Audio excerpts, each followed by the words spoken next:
Namaskar, Jai Jagannath. Hello everyone. You all must be aware about the corona epidemic.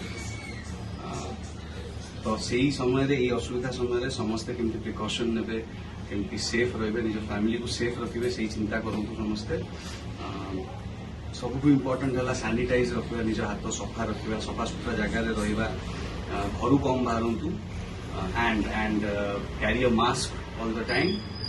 तो हाथ सफा रखा बहुत इम्पोर्टेंट तार प्रोसेस होची बहुत धैर्य धरिकी हाथ धुवंतु।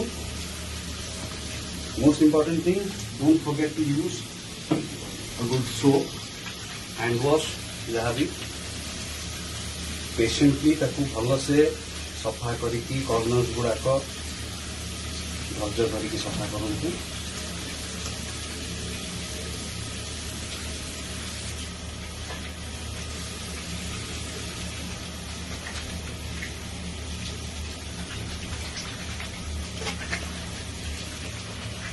मिनिमम 20 रु 25 सेकेंड टाइम दिंतु गोटे हाथ भल से सफा करूँ। आउ गोटे सैनिटाइजर जेकोसी अल्कोहल बेस्ड सैनिटाइजर सब बेले क्यारी करूँ सांगे किसी जिन धरला बेलू किसी असना जिन हाथ लगेला बेलू से यूज करूँ। स्टे सेफ स्टे हेल्दी निज फैमिली को भी सेफ रखु।